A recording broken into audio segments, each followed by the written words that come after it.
A paz de Jesus Cristo, meus irmãos, professor Oswaldo falando, passando por aqui para estudar a palavra do Senhor com você. Hoje eu quero falar de uma matéria de teologia sistemática chamada pneumatologia. Geralmente, nos cursos, nós vamos encontrá-la, geralmente com esse nome, pneumatologia. Não está errado, mas eu acredito que a expressão está incompleta. Nós podemos usar uma expressão mais completa, que seria pneumagiologia. Porque pneumatologia só está dizendo o quê?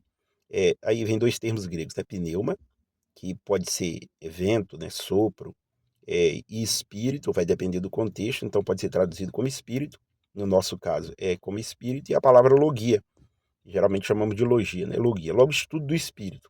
Mas de que espírito? Nós sabemos de que espírito que é, mas fica incompleto. Então, pneumagiologia fica mais completo, porque a palavra pneuma aí, nós vamos traduzir como espírito, é o prefixo gio, que vem de hagios, que é santo, e logia, que é estudo, logo estudo do Espírito Santo. Mas essa matéria também, ela pode ser chamada de paracletologia. Paracletologia por quê? Porque quando Jesus disse que enviaria o Consolador, no Evangelho conforme João, capítulo 14, versículo 26, a palavra consolador ali é parácletos. Então, por isso, poderia ser chamado também de paracletologia. Então, a doutrina que vai estudar o Espírito Santo é pneumatologia, pneumagiologia ou paracletologia. Está correto também. Nós podemos observar a importância que o Espírito Santo tem, desde o Antigo Testamento, caminhando por toda a Bíblia numa revelação progressiva até o Novo Testamento.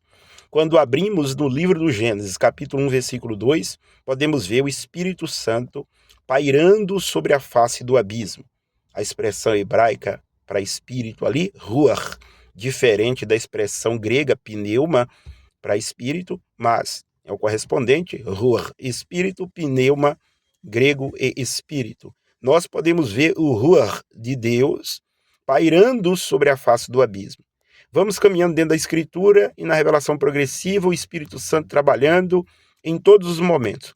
Quando fechamos com o livro do Apocalipse, capítulo de número 22, versículo 17, nós podemos ver mais uma vez o Espírito Santo ali, aonde a expressão será usada da seguinte forma do versículo: o Espírito e a noiva dizem vem.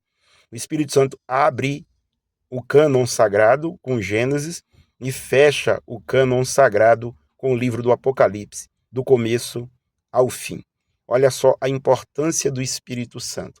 Podemos observar o Espírito Santo e chamar a atuação do Espírito Santo num período pré-pentecostal, que seria o período antes do Pentecoste, que aí nós assim chamamos porque se deu no dia da festa de Pentecoste, de acordo com Atos capítulo 2.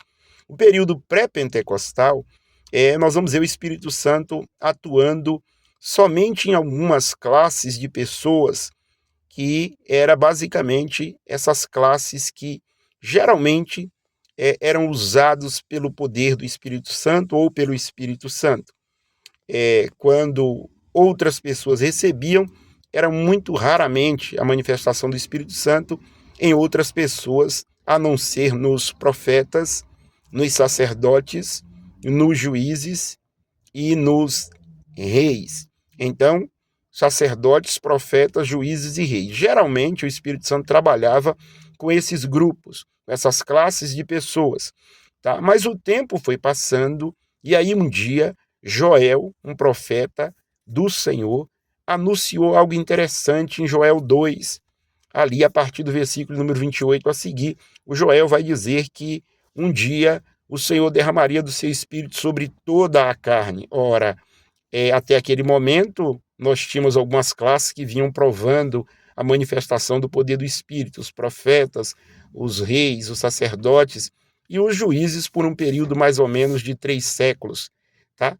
Mas sobre toda a carne parecia ser esquisito. E aí, na profecia que o Joel vai trazer, ele vai dizer que toda a carne é homens, mulheres, jovens, anciãos, os servos e as servas, ou seja, aqueles que eram trabalhadores.